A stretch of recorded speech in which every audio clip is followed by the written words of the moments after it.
याद रखना, गरीब मत बनो, मालदार बनो, लेकिन हराम से नहीं। बचत गट से कभी तुम मालदार नहीं बन सकते, सूदी कारोबार से कभी तुम मालदार नहीं बन सकते। देखो, फज्र की नमाज पढ़ो, रात को जल्दी सो, अगर कोई काम नहीं तो जल्दी सो जाओ, सुबह उठो, फजर पढ़ो और कारोबार के लिए निकलो।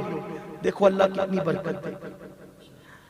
कर्जा है ना, तंगदस्ती है, 100 मरतबा फजर की नमाज के बाद सुब्हानल्लाहि व बिहम्दिही सुब्हानल्लाहिल अज़ीम व बिहम्दिही अस्तगफिरुल्लाह पढ़ो। अगर उहुद पहाड़ के बराबर कर्जा होगा तो भी अदा हो जाएगा। क्योंकि सुबह को फरिश्ते जब रोजी तक, अच्छा रोजी फरिश्ते तकसीम कब करते बताएं? दिन के 12 बजे नहीं, सुबह फजर के वक्त। और तुम्हारे और हमारे दरवाजे बंद रहते हैं और सोते पड़े रहते हैं, बल्कि माजरत के साथ बुरा लगे तो माफ करना, नापाकी में सोते पड़े रहते हैं। कहां से बरकत होगी, कहां से खैर होगा, कहां से रहमतों का नुज़ूल होगा? हुजूर तो फरमाते हैं जिस घर में जुनबी हो, नापाक आदमी और कुत्ता हो, उस घर में रहमत के फरिश्ते नहीं आते। जब रहमत के फरिश्ते नहीं आएंगे तो बरकत कहां से होगी? 3 बजे रात तक जाग रहे और दिन में देर तक के जबरदस्ती सो रहे, क्यों? उठो ना, निकलो, तिजारत करो। और सिर्फ खुद मत करो, आसपास के जो नौजवान लड़के हौसला रखते हैं तिजारत करने का, उनको उठाओ। सिर्फ खुद ही मालदार मत बनो, उनकी ज़हन साजी करो, उनके जहनों को तैयार करो कि वो मालदार बने, उनको तालीम की तरफ राग़िब करो। कब तक के भीख मांगोगे? भीख मांगने थोड़ी आए थे हम, लोगों को भीख देने आए थे।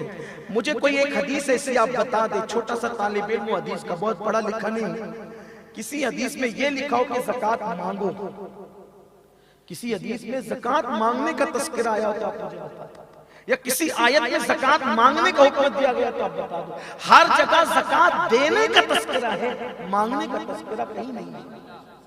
इसका मतलब देने का तसव्वुर है, मांगने का तसव्वुर इस्लाम में नहीं है। और हम मांग रहे हैं, भीख मांग रहे हैं।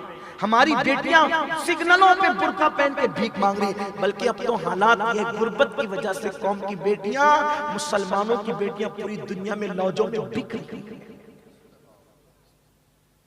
एक भाई को शर्म आनी चाहिए, वो झूठी शान लेकर के पूरी दुनिया में फिरता है और उसके घर के अंदर फाका कशी हो रही है। अल्लाह के रसूल अलैहि सलाम फरमाते हैं, जो अपने घर वालों के मुंह में हलाल का लुकमा डाले, वो एक लुकमा सिर्फ हलाल का लुकमा डालने से मुराद नहीं कि अपने हाथ से खिलाए, यानी कमा करके दे के हलाल लुकमा एक उसके घर का कोई फर्द खाए, वो एक लुकमे की बरकत से उसके और जहन्नम के दरमियान 70 साल का फासला पैदा हो जाता है। आका फरमाते हैं, जब तुम हलाल कमाने में पसीना निकलता है, पसीना, तो पसीने का हर कतरा तुम्हारे गुनाह को लेकर के टपकता है। हलाल कमाओ, मेहनत करो, और अल्लाह ने देने का वादा किया, अल्लाह ने देने का, तुम निकलो, मेहनत करो। अल्लाह ने मेहनत में बरकत रखी है। वो आखिरी